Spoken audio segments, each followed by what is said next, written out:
T-Series, the company that paid me cash money to betray PewDiePie not long ago. I still use their bag of rupees as my pillow. The comfortable texture of Indian money helps me fall asleep at night as I push away that terrible, all-consuming guilt. They say rupees don't buy happiness, but I would rather cry in a Ferrari. Once again, that is a joke. I was not paid by T-Series. Please don't unsubscribe. Instead, why don't you subscribe? Oh, what? I see what you did there. I make decent content, arguably, and I have a purple goose. Well, I can't argue with that. Anyway, let's get to today's topic. PewDiePie versus T-Series. We've already covered this topic, but my position in those past videos was neutral. I was analyzing the situation from an outside perspective. Whereas now, in this late hour, as the sub gap closes in, I think it's time to put my foot down and do my part. PewDiePie needs to stay number one, if not forever, at least until he reaches 100 million subscribers, and here's why that is important. You know how YouTube gives out these play buttons? Apparently they renamed them into creator awards now, but everyone still calls them play buttons. I'm not even sure why, like it's not an actual button. Nothing happens when you press it. Oh shit, every time you press the button, it gives you 1 million subscribers? Why didn't anybody tell me that? Move over, PewDiePie, I'm gonna be the one to defeat T-Series.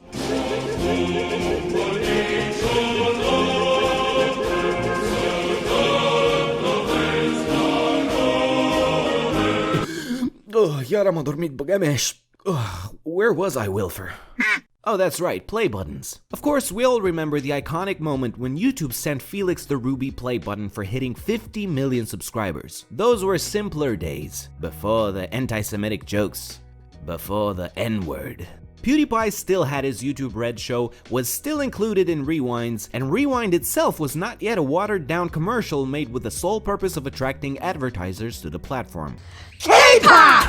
It was an incredible achievement by PewDiePie. An individual creator was crossing 50 million subscribers, giving small creators all over the world the hope that they too can one day reach that level. And the fact that YouTube was celebrating Felix with a custom-made award in the shape of his logo proved that they were still on our side. In September of 2018, T-Series hit the same milestone of 50 million subscribers, and they had this giant gala with a stage and performers and members of the press to make sure everyone saw that they too were receiving the 50 million play button, that they were legitimate too. But if you compare the two scenes, PewDiePie is by himself unboxing the award in the intimacy of his home, and you feel like you're there with him, you feel like you helped him get it, so in a strange way, the award belongs to everyone who supported him. Thank you.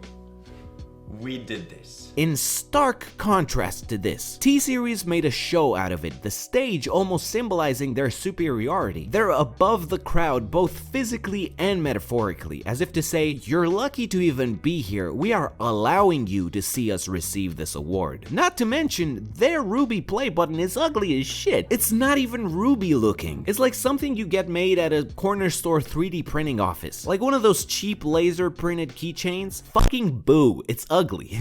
And I'm not sure if it's just my brain coming up with sounds, but the video ends with this song. Is it just me, or the song just says PewDiePie over and over again?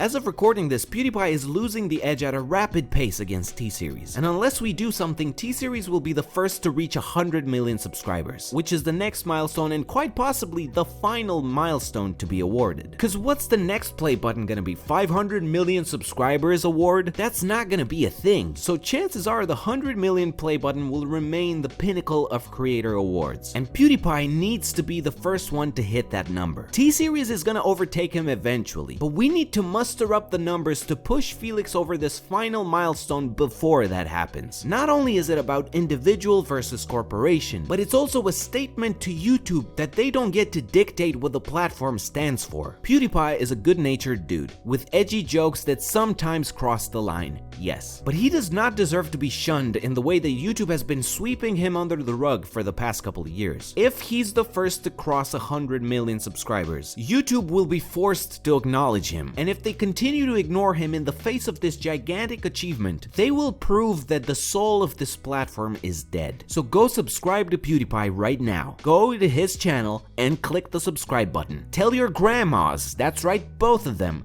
to subscribe to PewDiePie. And don't just tell them, stare at them until they do it. Even if they're gonna be like, I'm sorry, Billy, I don't know technology. I don't care, Grandma, you better figure it out, cause the fate of YouTube as we know it lies in your wrinkly old ass hands.